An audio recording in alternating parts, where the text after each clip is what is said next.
या पर आमर मूर्ति प्रथा बा शिव मत उपर भीतर को जाऊनी कथा होला सरकार शेरगढ़ जोटा कि तत्कालीन मुख्यमंत्री नवीन बाबू जो निर्वाचन मंडल शेरगढ़ को एनएसी घोषणा करते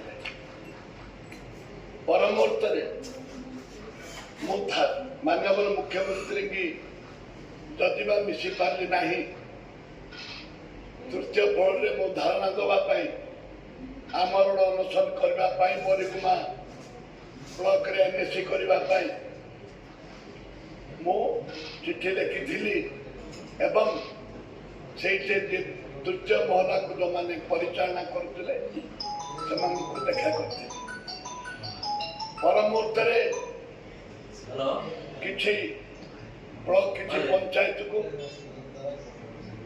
एनएसी मान्यता देवाई सरकार घोषणा करते भितर मरीगुमा को एनएसी मान्यता देवाई घोषणा करते मुझे जरिया माननीय अर्बन मिनिस्टर को अनुरोध करने चाहे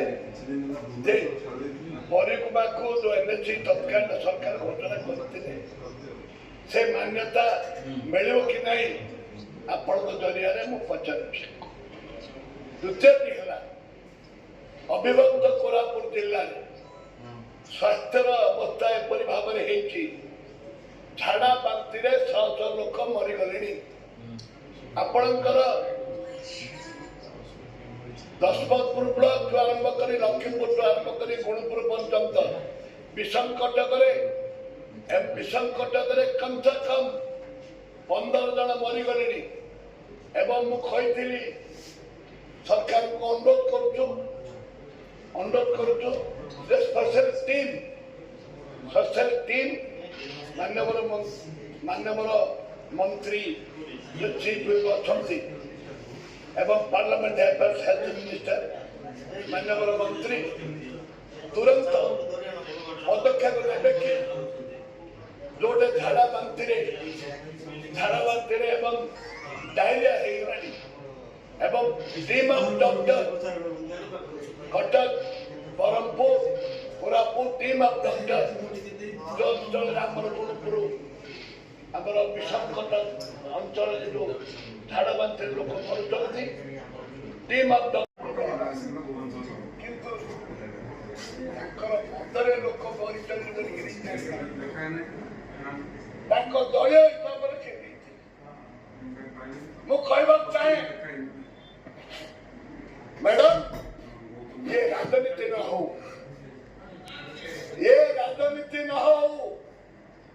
ये हो गणतंत्र को बंचेवा जो आईन गरीब लोक मान बंचेवा वो आईन डॉक्टर अंबेडकर जो आईन से आईन को सम्मान देखली ए राज्य में मद मृत्यु ए राज्य में मद जमी मद मृत्यु हम ना से व्यवस्था करतु कादो फेका फेकी हेले लाभ ना व्यवस्था करतु किपर भाव में आदिवासी दलित खटिया मरबे गाँ गाँ जो आदिवासी स्त्री गोटे काखे धरी गोटे हाथ में धरी गोटे खांदे धरी पिला को जमी हाथ को न जाऊ ए परिस्थिति सृष्टि मैडम ये आपण मान को निवेदन करी बीजेपी जनता दल बीजेपी दल भाई जे आमको लोक कहीं भोट दे पठे गणतंत्र को बंचेवा गणतंत्र माने गाँ गहट जो आदिवासी दलित खटिया मजदूरता से मूल्य अच्छी से बंचेवा अंबेडकर से उल्लेख कर गाँ गाँव में फाटी खोलने नुह गाँ गाँव में विषाक्त मद पी मरवा नुह पाठ पढ़ मत छाड़ पाठ पढ़ के चलना एबे कौन चली मद पिय पाठ छाड़ एबे चली मद पिय पाठ ଛାଡ଼ ଡ୍ରପ୍ କାହିଁକି ରାଜ୍ୟରେ ଡ୍ରପ୍ ଅଧିକ ହଉଛି ବିଶେଷ କରି ଆଦିବାସୀ ଦଳିତ ଏରିଆ ମାନଙ୍କରେ କାହିଁକି ଡ୍ରପ୍ ଅଧିକ ହଉଛି ତା କାରଣ ହେଲା ମଦ। ଆପଣ ଅନୁଧ୍ୟାନ କରନ୍ତୁ ମାନ୍ୟବର ମନ୍ତ୍ରୀ ବରିଷ୍ଠ ମନ୍ତ୍ରୀ ତାଙ୍କ ବାପା ଜଣେ ଅଛି ଦୟାବାନ ଏବଂ ବହୁତ ବଡ଼ ଲୋକ ଭଦ୍ର ଲୋକ ଜ୍ଞାନୀ ମାନି ଲୋକ ତମେ ତାଙ୍କର ସୁପୁତ୍ର ତମେ ନିଷ୍ପତ୍ତି ନିଅ ବିରୋଧୀ ତମ ସାଙ୍ଗରେ ଅଛି ମୁଁ କହିବି ମୁଁ ବ୍ୟକ୍ତିଗତ ଭାବରେ ଯଦି ମଦ ମାଫିଆକୁ ସବାଦ କରାଯାଏ କରିଯିବ ଯଦି ତାକୁ ମଦ ମାଫିଆକୁ ସବାଦ କରାଯାଏ ଡ୍ରପ୍ ଆଉଟ୍ କମିଯିବ।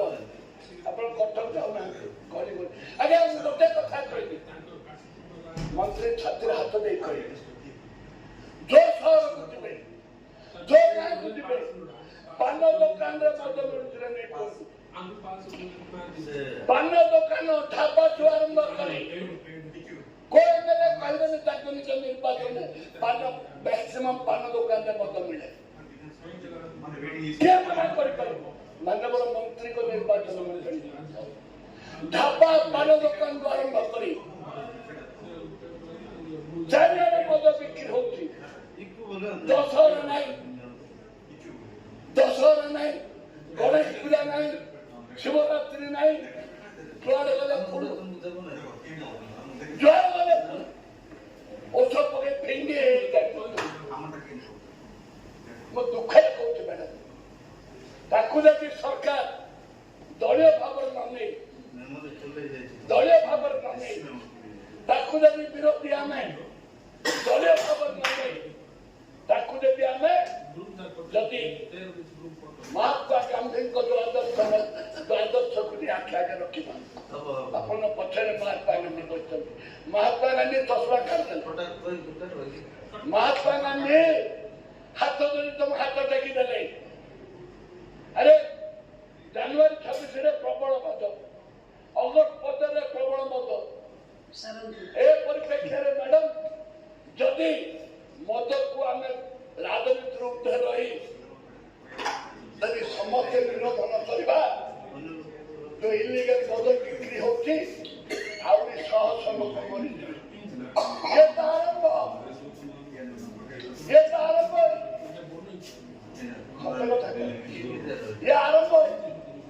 या पर केते हबो कोई हबो या पर केते मृत्यु हबो कोई हबनी एवं जो 5 वर्ष भीतर प्रत्येक ब्लॉक जो मद दुकान खोली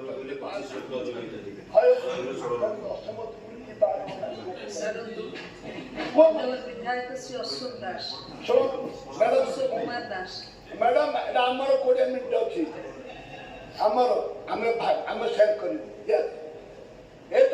कौन आवश्यकता अच्छी प्रत्येक ब्लॉक गोटे मंडपे कौन आवश्यकता अच्छी कौन से बात कर आवश्यकता अच्छी बात नहीं देशी विदेशी सब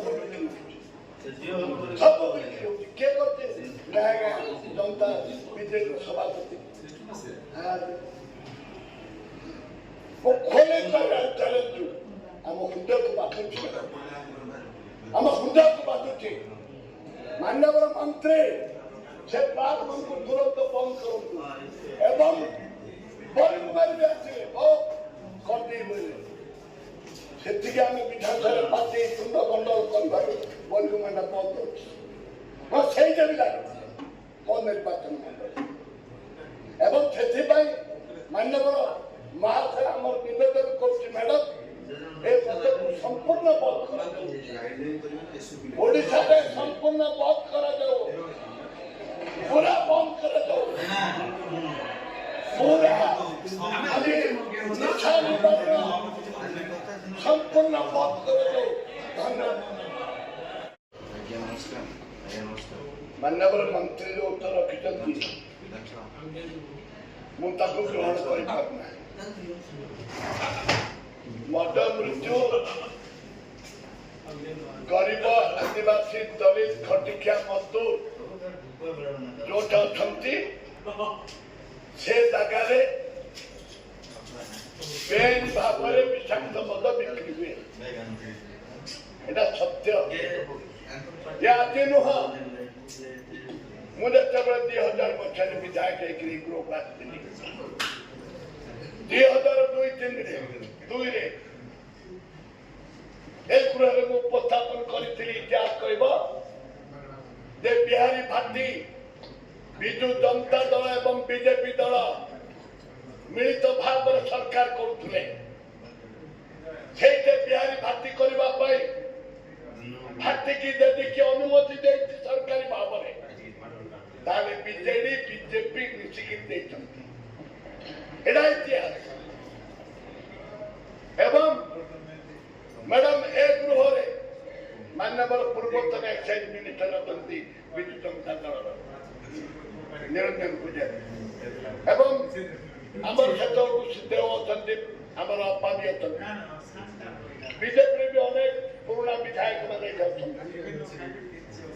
ମୁଁ ଏ ଗୃହରେ ବାରମ୍ବାର ଦାବି କରିଛି ତବେ ବିଜୁ ବିଏସକେ ଯୋଜନାରେ ଆଜି କିଛି ଲାଭ ନାହିଁ। କାରଣ ଆପଣ ଯାଆନ୍ତୁ ଆଦିବାସୀ ଅଞ୍ଚଳକୁ ବୁଲି ଦେଖିବେ। କ୍ୟାପ୍ଟେନ ମିଶ୍ର କଥା ମୁଁ କହିଥିଲି, ଯାଆନ୍ତୁ କଳାହାଣ୍ଡି କେମିକା ଅଞ୍ଚଳ ଦେଖିବେ, ଯାଆନ୍ତୁ ସୁନ୍ଦରଗଡ଼ ଦେଖିବେ, ଅବିଭକ୍ତ କୋରାପୁଟ ଜିଲ୍ଲାକୁ ଦେଖିବେ। କଣ ହେଇଛି? ଯୋଉ ଗାଁକୁ ଯିବେ 70% ବିଧବା ମହିଳା, ଗୋଟେ ପିଲାର ମା, ଦୁଇଟି ପିଲାର ମା ଆଜି ବିଧବା ହେଇକିରି ଅନାଥ ହେଇକିରି ବସିଛି। ତା କାରଣ ହେଲା ଏ ଯୋଉ 25-30 ବୟସ 20-25-30 ବର୍ଷ ହେଲା ଏବେ ବି ଯୋଉ ମରିଛନ୍ତି କଣ ବିଷାକ୍ତ ମଦ ପିଇକି ମଦ ଦଉଛନ୍ତି, ଇଲିଗାଲ ଲିକୁଇଡ କରୁଛନ୍ତି, ବିକ୍ରି କରୁଛନ୍ତି।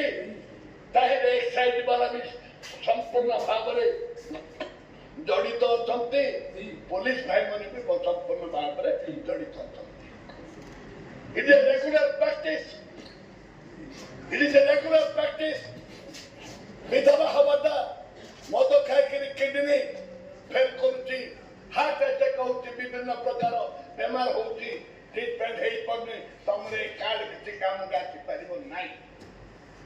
ଯୋଉ ପର୍ଯ୍ୟନ୍ତ ଆପଣ ମଦ ବନ୍ଦ ନ କରିଛନ୍ତି, ମୁଁ କାହାକୁ ଆକ୍ଷେପ କରିବାକୁ ଚାହେଁନି। ଏ ପବିତ୍ର ଗୃହ ସତ୍ୟ କଥା ନ କହିଲେ ନିଜକୁ ମତେ ଖରାପ ଲାଗେ।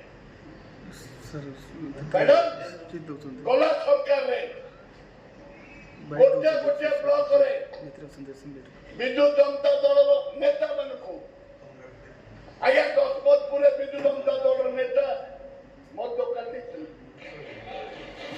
ନେଇଛନ୍ତି, ଲକ୍ଷ୍ମୀପୁରରେ ନାରାୟଣପାଟଣା, ବନ୍ଧୁଗାଁ, ନନ୍ଦପୁର, ବଢିଆ କୋଉଟେ ନ ନେଇଛନ୍ତି ବିଜୁ ଜନତା ଦଳର ବିହାରୀ ସବୁଟେ ଖୋଲିଛନ୍ତି। ମୁଁ ଛାତିରେ ହାତ ମାରି କହିଥିଲି ଏଇଠି ସମୟ ଆସିବ ଲୋକ ତମକୁ ବର୍ଜନ କରିବେ। ଏ ମଦ ଭାଟି ପାଇଁ ନନ୍ଦପୁର ଅଞ୍ଚଳରେ ପର୍ଯ୍ୟାପ୍ତ, ଏ ଗଜପତପୁର ବ୍ଲକରେ, ଲକ୍ଷ୍ମୀପୁର ବ୍ଲକରେ, ନାରାୟଣପାଟଣା ବ୍ଲକରେ ତମକୁ ଲୋକ ବିତାଡ଼ିତ କରିଛନ୍ତି। ସତ କଥା କହିବେ ପବିତ୍ର ଗୃହରେ। କାରଣ ମଦ ବିକ୍ରି ଲୋକମାନେ କା ବାପା ପୈତୃକ ସମ୍ପତ୍ତି ନୁହଁ। ତବେ ଏକ୍ସାଇଜ ଡ୍ୟୁଟି କଲେ ମାନ୍ୟବର ମନ୍ତ୍ରୀକି ମୁଁ ଅନ୍ୟାନ୍ୟ ବିଷୟରେ କହିଥିଲି ଯେ ଇଲିଗାଲ ମଦ ବିକ୍ରି ହଉଛି, ତାକୁ ବନ୍ଦ କର। ତାଙ୍କ ପାଖରେ ବସି ନାହିଁ। ଆଜି ମୁଁ ଆପଣମାନଙ୍କୁ କହିବାକୁ ଚାହେଁ, ଦଳଗତ ନିର୍ବିଶେଷରେ ଆମେ ସମସ୍ତେ ବିଧାୟକ, ଆମକୁ ଲୋକ ଭୋଟ ଦେଇଛନ୍ତି। ଆମେ ଦଳୀୟ ହିସାବରେ ନେବା। ସାଧାରଣ ଜନତା ମାଛି ଭଳିଆ ମରି ଯାଉଛନ୍ତି। ଆଜି କିଏ ମରିଛି? ଗରିବ ଲୋକ ମରିଛି। ଆମେ ଏଠି ରାଜନୀତି କରୁଛୁ। ଆଜି ଗରିବ ଲୋକ ମରୁଛି, ଆମେ ଏଠି ରାଜନୀତି କରୁଛେ। ଆଜି ଗରିବ ଲୋକ ପାଇଁ ଦରଖାସ୍ତ ଦରକାର। ଯୋଉଠି ଇଲିଗାଲ ମଦ ବିକ୍ରି ହଉଛି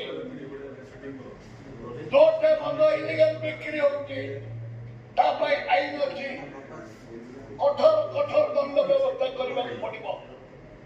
ଆମର ଗୋପାଳପୁର ମାନ୍ୟବର ବିଧାୟକ ମନ୍ତ୍ରୀ ଅଛନ୍ତି, ସେତେବେଳେ ମନ୍ତ୍ରୀ କିଏ ଥିଲେ? ଶ୍ରୀଯୁକ୍ତ ସଞ୍ଜୟ ବେହେରା ଆଜ୍ଞା ଥିଲେ। ମୁଁ ଯାଇଥିଲି ବ୍ରହ୍ମପୁର ହଠାତ୍ ଶୁଣିଲି ସକାଳ 9ଟାରେ ଯେ ସେ ଗାଁରେ ଗୋପାଳପୁର ପାଖରେ ବିଷାକ୍ତ ମଦ ପିଇ ବସିଯାଇଛନ୍ତି। 2006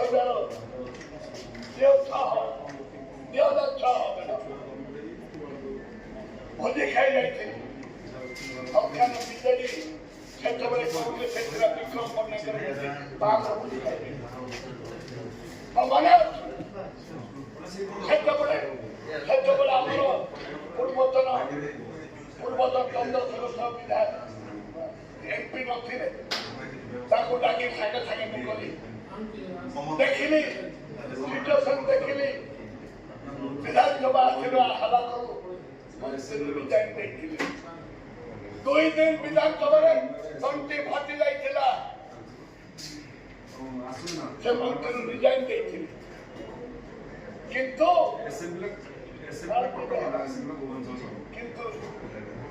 ତାଙ୍କର ପଦରେ ଲୋକ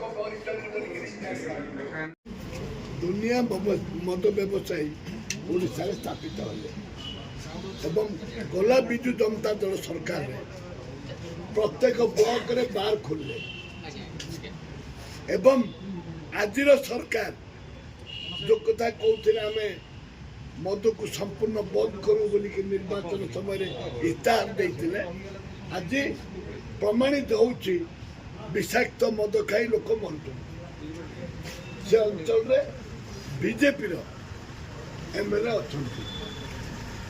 ଦୁର୍ଭାଗ୍ୟ ଏସବୁ ବିଜୁ ଜନତା ଦଳ ଯାହା କରୁଥିଲା ଆଜି ବିଜେପି ଦଳ ସେୟା କରୁଛି।